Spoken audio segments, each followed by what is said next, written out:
There are things you do with money that you have never been able to fully explain to your children. You save the rubber bands that come on the broccoli. You wash and reuse plastic bags. You buy the store brand even when you can afford the other one, and you feel something close to physical discomfort when someone at the table wastes food. You know exactly how much is in every account, always. Not because you're anxious about it, or maybe you are, a little, but because knowing is what kept things from falling apart once, and the habit of knowing never left. My name is Betty, and I grew up understanding that there was a difference between having enough and feeling like you had enough. And today I want to talk about the boomer who grew up poor. Not the dramatic version, not the story of true deprivation, though some of you lived that too.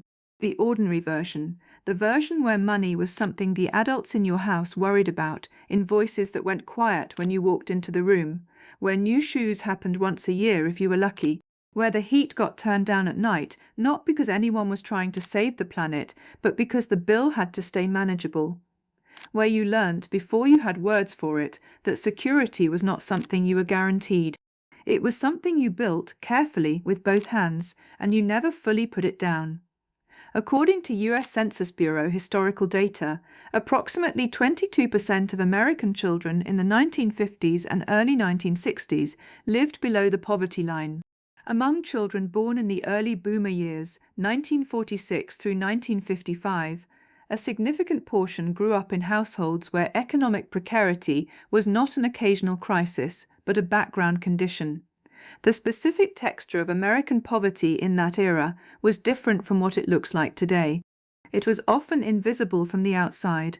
The house was kept clean, the children went to school in ironed clothes, the adults did not talk about it with neighbors. There was a particular kind of pride that went alongside the struggle, the pride of not letting anyone see. And you absorbed that pride the same way you absorbed everything else in childhood, without being taught it directly, just by watching what the people around you did and filing it away under the category of how things are done. The psychology that comes from growing up with economic insecurity has been studied extensively, and the findings are consistent across decades of research. A landmark study published in the journal Psychological Science found that adults who experience poverty in childhood show measurably different patterns of resource management, risk assessment, and emotional response to financial uncertainty than adults who grew up in stable economic conditions, and these patterns persist well into old age, even when the financial circumstances have changed completely. In plain language, you can spend 40 years building financial security and still feel, in the part of your brain that was formed in childhood, that it could all disappear on a Tuesday, that the floor is not as solid as it looks, that the prudent move is always to save more, spend less, and never assume that what you have today is guaranteed to be there tomorrow. This is not irrational. This is the direct output of a nervous system that learnt its earliest lessons about safety in an environment where safety was conditional. The boomer who grew up poor did not develop these habits out of stinginess or fear in the simple sense. They developed them out of intelligence. The environment taught them something true, and they learnt it well, and the learning stuck. Here is what that looks like inside a life. The boomer who grew up poor almost always knows how to do things themselves. Not because they enjoy the extra work, sometimes they do, sometimes they don't, but because paying someone else to do something you can do yourself was not an option when the habits were forming, and the habit of self-reliance outlasted the necessity of it. They fix things. They maintain things. They use things until the things genuinely cannot be used anymore, and they feel something that is not quite guilt, but is adjacent to it when they throw something away that still has some life left in it. They cook from scratch more often than their children do. They keep a garden if they have a yard.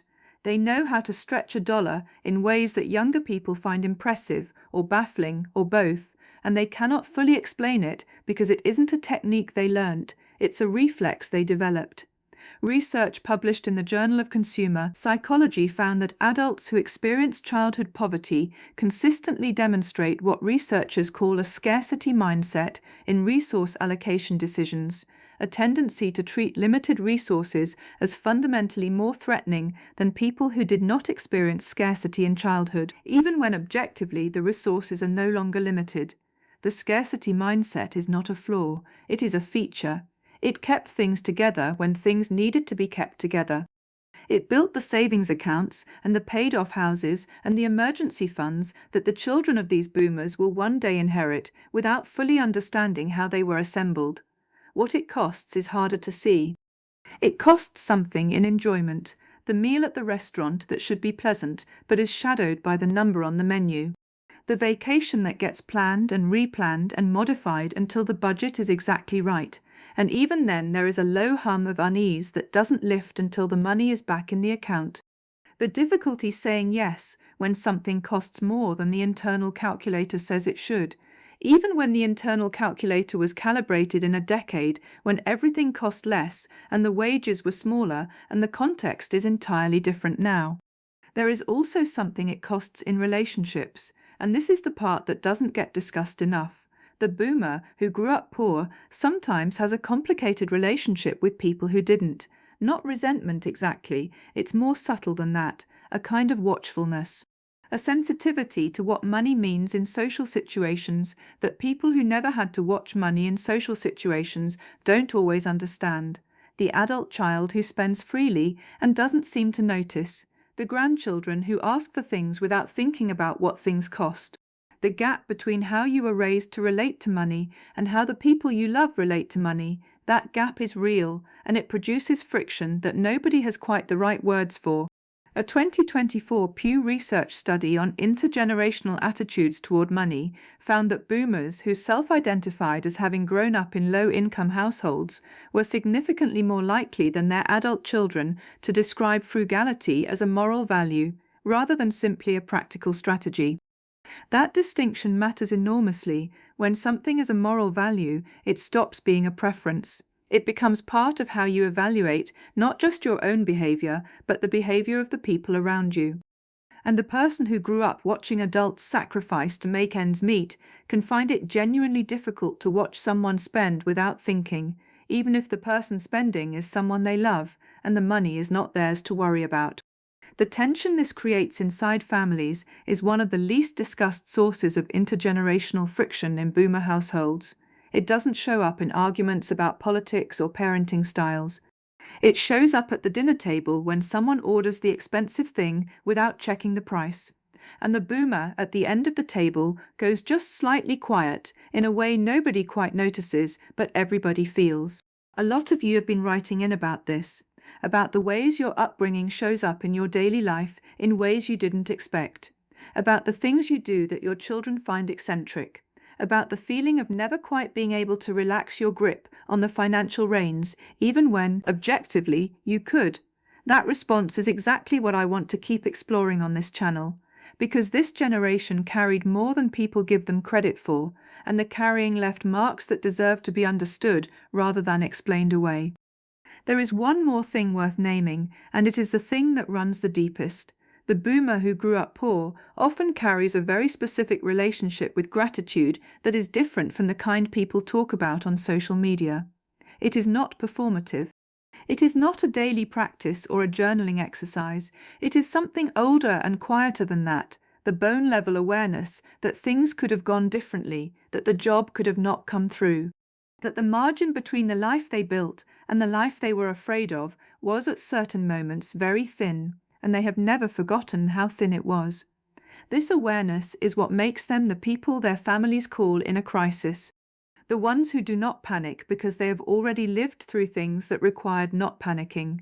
The ones who know how to make something out of not enough because they have done it before and they know it can be done. That is not a wound, that is wisdom.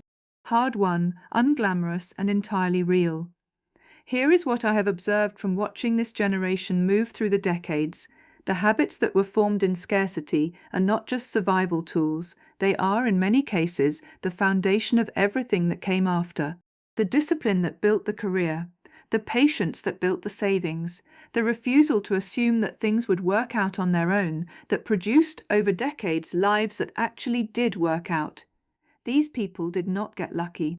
They worked within constraints that would have stopped a lot of people, and they built something real inside those constraints, and they did it without complaining, because complaining was not part of the available options.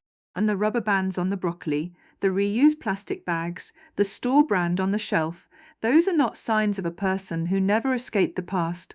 They are signs of a person who understood something early and never forgot it. Security is not something you are given. It is something you build carefully with both hands, and you never fully put it down because you know better than most what happens when you do. So the next time someone younger looks at you sideways for saving the tin foil, let them look. You know something they haven't had to learn yet. Leave me a comment and tell me one habit you have from growing up that your children or grandchildren think is strange. I want to hear every single one. Thanks for being here with me.